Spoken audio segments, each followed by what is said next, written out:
Good day, hey, hi, and welcome. All right, we'll grab my cool lionhead violin. Let's have a look at this guy. All right, there's my electric violin over there. I got violins everywhere. And maybe I'll grab one more violin. Should I grab the Hornsteiner? I've been really digging my proc up lately. Okay, but I'm going to talk about strings versus... Mike's down to the... Oh... Gotta watch where you place those things. Okay, you can tell there's a music room, eh? Oh, not a lot of room in this music room. Okay, so we're going to talk about strings. I have a pack of strings here somewhere. Move that violin. Ah, there they are. Don't fall, don't fall. Don't knock over the Stradivari. Put the Stradivari there. Here we go. Menzels. These are the strings that I've got on a couple of my violins. Better put my Stradivari back to its proper location. Right there. Okay, so when you're hearing a violin, do you have a good sounding violin or good sounding strings? Ow. Ooh. Okay, so this violin has...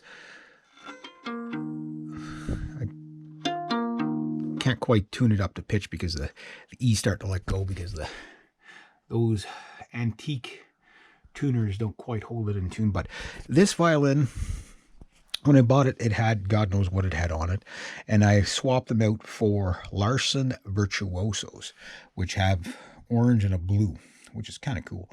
The Proc Up 1920 Proc Up here, this thing has these cheap Menzels on there, and the Menzels were how much? Oh, they were 16 bucks? I thought they were like $9. Yeah, so they're $16. I didn't think they were that. Okay, so used to be able to get packs of strings like that for like $3 or $4 now.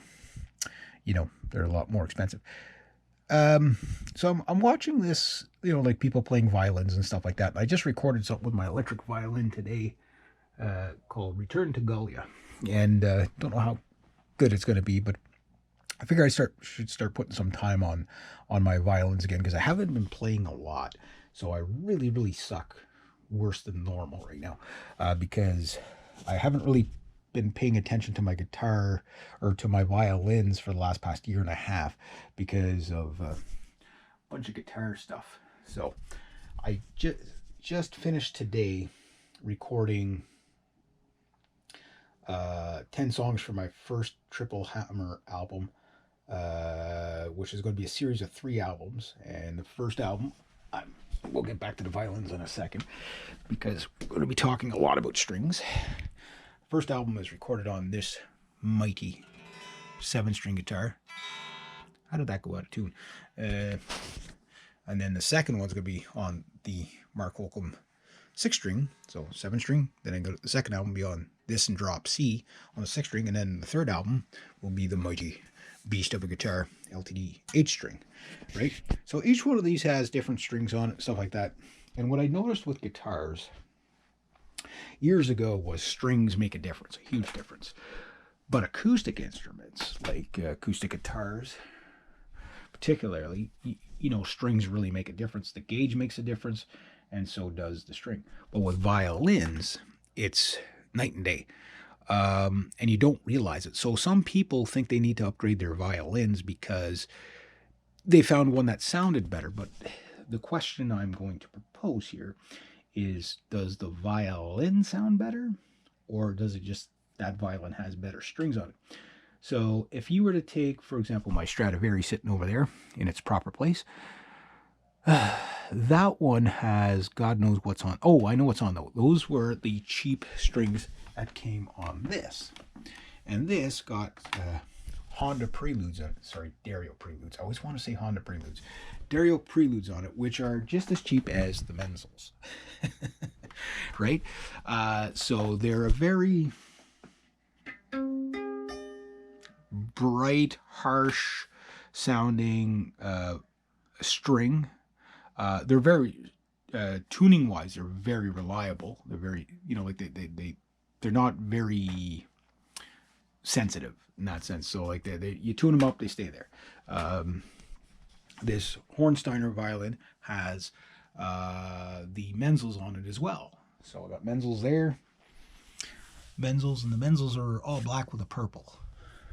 Again, all black with a red because that's a Dario prelude. Why? Because I broke a string. Anyway, yeah. And then, just for the string here is a Pristrio Gold E, which I originally put on the Lionhead violin back when I bought it. And it's a very, very loud string, meant for soloists. So, getting back, do you have a good sounding violin? Maybe yes, maybe no. But do you have really good sounding strings? I think the string makes more of a difference than what the actual violin does, to a degree. You know, like we're talking violins that are built properly, proper sound post is adjust. So when you adjust it to where it can be adjusted to the max, what am I doing for time here? Okay, I got lots of time. That what you're really getting is a better sounding string. Like this, these Larson Virtuosos are really, they're not up to pitch there, but those are really nice sounding string, fantastic sounding string. This violin had the preludes on it at one point, and then what was on there before, I don't know. Had the Pristrio Gold E on there. I've never put the Menzels on there. The Menzels I just got last year, but the Menzels are on this, so they're very, kind of a void of character kind of string, but a very solid, bright, almost harsh sounding string when you first get them. It takes a while to kind of mellow them out, but they do project, they do all that stuff, but they don't have a lot of great tone characteristics. So what I would say is, before you upgrade your violin, right, if your violin plays well and everything like that, before you upgrade it, go buy better strings. Like, you're going to spend, okay, let's say you get a violin like this for $500 or whatever. I think I paid $550 for this. Okay, so $550 is not bad. What am I doing for time still? Yeah.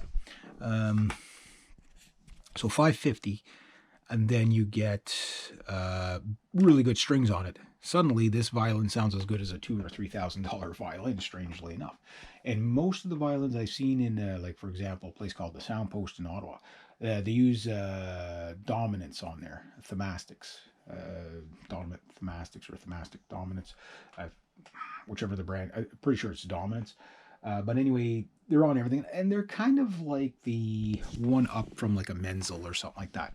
But they're not as nice as, say, obligatos. I tried a violin with obligatos on there, and I was like, my God. And you could tell it was the string that sounded good. And the violin sounded great, but the string sounded good. So I would upgrade my strings.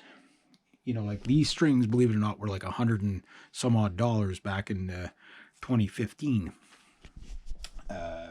Which is expensive, but, is what it is. Okay, I'm going to have to wrap this up. But anyway, yeah, so my point is, before you consider changing your violin, go buy some really good quality strings. The best way to find the string is learn the characteristics of your violin, and then go read the description of the strings, so you're not just buying random strings that may or may not suit. I did a lot of research before I bought these strings, and they were definitely a good pick. Because it was going for the sound I wanted. So anyway, I'll leave it out about that. And yeah, so violin versus the string. Where's your real good sound coming from? Well, you get the right string on the right violin. Yeah, you got a winner. There you go. Have a great day.